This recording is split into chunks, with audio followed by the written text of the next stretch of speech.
Саламатсыздар ма балалар? Математика пәнінің 39-шы сабағы. Екі таңбалы сандарды разрядтан аттап, жазбаша азайту.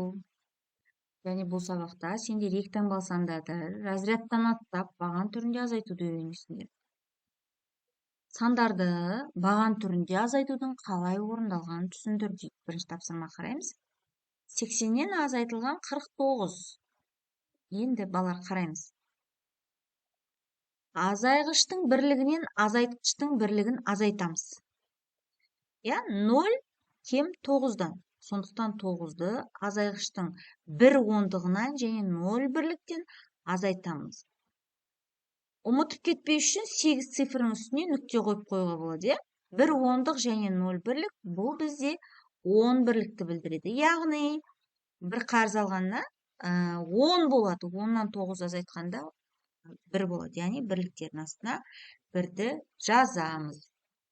Азайғыштың ондығынан азайтқыштың ондығын азайтамыз. 8 ондық болған еді, оның 1 ондығын бірліктерден азайтты. Сонда 7 ондық қалады. 7 азайтылған 4 тең 3. 3-ті ондықтардың астына жазамыз. Міне осылайша баған түрінде азайтуды орындап шықтық.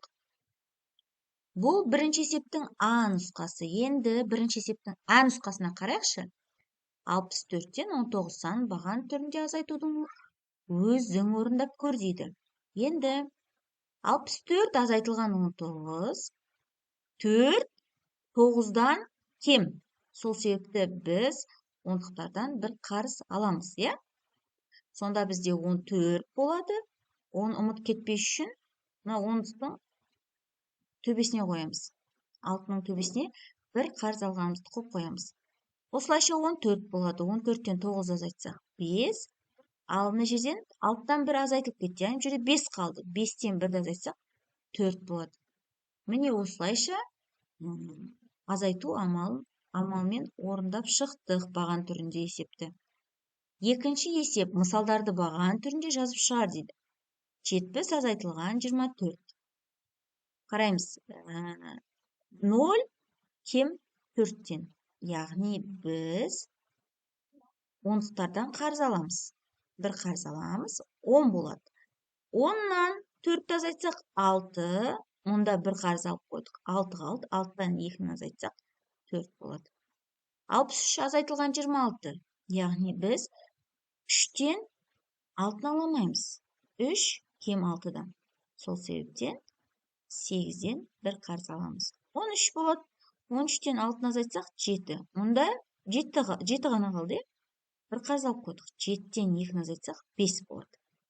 Ал енді 60 минут азайтылған 32 минут деген кезде минуттар минуттардың астына жазылады. Ал 0-ден 2-ні азайтамаймыз. Себебі 0 кем 2-ден. Ол себептен ондықтардан бір қарыз аламыз. 10 болады. 10-нан 2-ні азайтсақ 8. Мұнда 5 сеу ғана қалды. 5-тен 2-ні азайтсақ 2. Яғни 28 минут болды. Үшінші есепке қараймыз. Сөйлемді оқы. Сұрақ қойып, оны есепке айналдыр. Есепті шығар. Екінші А сыныбында 27 бала. Ал екінші Ә сыныбында 25 бала. Балалар, мән беріп қарасақ, бұл жерде ешқандай сұрақ жоқ екен. Ендеше сұрақты қойыңдар дейді. Қандай сұрақ қойсақ болады, балалар? Жарайды. Нешеуі артық деп қойық, Сонда бізде есеп болды. Ал енді неше бірлікке артық, неше бірлікке кем екенін білу үшін біз үлкен саннан кіші санды азайтамыз. 27-тен 25-ті азайтсақ 2 болады. Яғни 2 бала артық екен. Жауабы екінші А сыныбында 2 бала артық дейді. Балалар, 4 есепке қараймыз. Сандарды баған түрінде азайтудың қалай орындалғанын түсіндір дейді. 100 азайтылған 35. Енді қараймыз. Азайғыштың бірлігінен азайтқыштың бірлігін азайтамыз. Яғни 0 кем 5-тен. Сондықтан 5 бірлікті 100-діктің 1 ондығынан азайтамыз. Ұмытып кетпес үшін 0 және 1 цифрлерінің үстіне нүкте қоямыз. 1 ондық және 0 бірлік. Бұл бізде 10. 10 бірлік. 10-нан 5-ті азайтсақ 5. 5-ті біз бірліктердің астына жазамыз. Енді азайғыштың ондығынан азайтқыштың ондығын азайтамыз. 10 ондықтың 1 ондығын бірліктерге жұмсадық. Сонда 9 қалды. 9 ондық қалды. 9 азайтылған 3 тең 6. 6-ны ондықтардың астына жазамыз. Айырманың мәні 65-ке тең екен. Енді 5-ші есепке қарайықшы. Мысалдарды баған түрінде жазып шығар. 100 азайтылған 34. Қараймыз. 0 кем 4-тен. Сол себептен біз ондықтардан бір қарыз аламыз, және жүздіктерден бір қарыз аламыз. Енді 0-дің алдына 1 түскен кезде 10 болады. 10-нан 4 азайтсақ 6. Мұнда бір қарыз алдық. 9 қалды. 9-дан 3 азайтсақ 6 болады. Біз мына жақтағы біреуін алып қойдық. Бұнда қалған жоқ. Енді 100-ден 56-ны азайтыңдар дейді. 0 кем 6-дан. Сондықтан ондықтардан және жүздіктерден қарыз аламыз. Сосын 0-дің алдына 1 түскен кезде 10 болады. 10-нан 6-ны азайтсақ 4. Ал ондықтарда бір қарыз алынды. 9 ғана қалды. 9-дан 5 азайтсақ 4 болады. Ал мына жүздіктерде қалған жоқ, себебі біз біреуін алып қойдық. Енді 100 сантиметр азайтылған 68 сантиметр. Сантиметрлердің астына жазамыз. 0 кем 8-ден. Яғни біз азайта алмаймыз. Қарыз аламыз ондықтардан және жүздіктерден. Есімізден шығып кетпес үшін белгілеп қоямыз. Сонда 10 азайтылған 8 тең 2.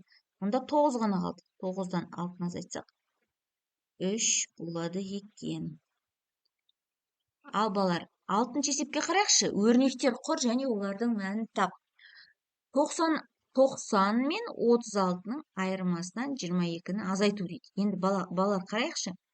90 мен 36-ның айырмасынан дейді. Яғни біз жақшаға аламыз. 90 мен 36-ның айырмасын жақшаға аламыз.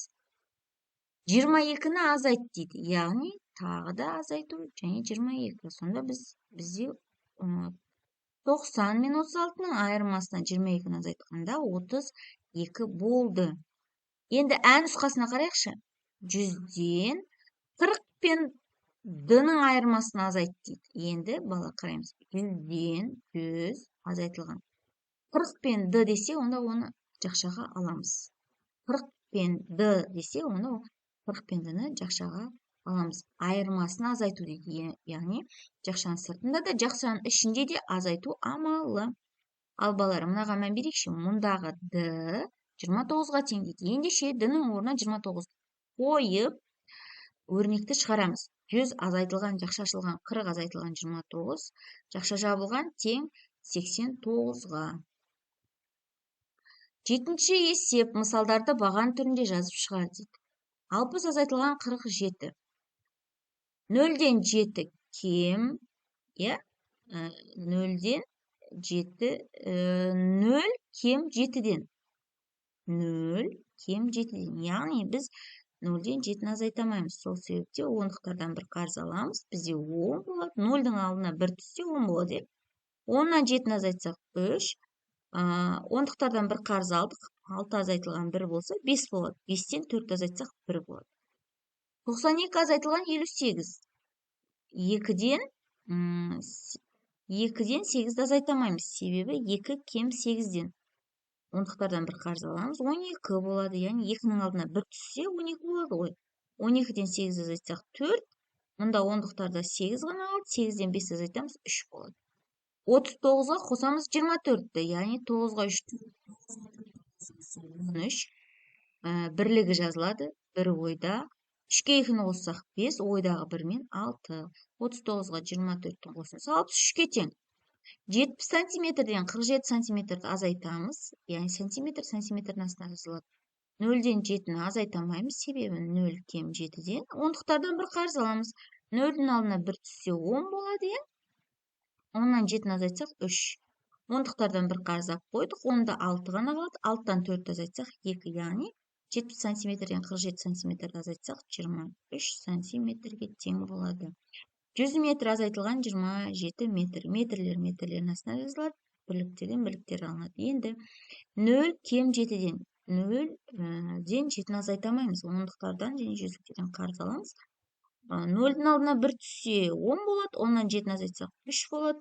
ал жүздүктөрдө калган жок, ондуктарда 9 гана калды. 9-дан 2-ни азайтсак 7, яғни 100 метрден 27 метрди азайтсак 73 метр калды. 67 центнерге 24 центнерди косамыз. 7-ге 4-түн косундусу 11 болот. Бирлигин жазамыз, ондугу ойда калат. 6-га 2-ни коссак 8, ойдагы 1 менен 9 болот. Яғни 67 центнерге 24 центнердин косундусу 91 центнерге тең. 62 литрден 28 литрди азайтамыз, я? 2-ден 8 азайтамайбыз. Себеби 2 кем 8-ден. Ондуктардан bir карыз аламыз. 2-нин алдына 1 түшсө 12 болот. 12-ден 8 азайтсак 4. 6-дан 1 алып койдук, 5 калды. 5-тен 2-ни азайтсак 3. 62 литрден 28 литрдин айырмасы 34 литрге тең экен. 40 килограмм азайтылган 13 килограмм. Килограммдар килограммдын астына жазылат. Ал 0-ден 3-тү азайтамайбыз. 0 кем 3-тен. Ондуктардан карыз аламыз дагы да. 0-дун алдына 1 түшсө 10 болот. 10-нан 3-тү азайтсак 7 болот. Яғни 4-те бизде 1-ün алынды, 3 калды. 3-тен 2-ни азайтсак 2. 40 килограммдан 13 килограммдын айырмасы 27 килограммга тең болот экен. 30 дециметр азайтылган 17 дециметр тең. Дециметрлер дециметрдин астына жазылат. Ал 0-ден 7-ни азайтамайбыз, себеби 0 кем 7-ден. Эндеше ондуктардан bir карыз аламыз. 0-дун алдына 1 түшсө 10 болот. 10-нан 7-ни азайтсак 3 болот, э? 3-те бизде калып кетти 2 бак калды. 2-ден 1-ди азайтсак 1, яғни 30 дециметр азайтылган 17 дециметр тең 13 дециметрге. Балдар, осымен сабагыбыз аякталды. Алдагы сабактарыбызды жиберип алынган үчүн арнамызга тиркелип, лайк басууду унутпаңыз.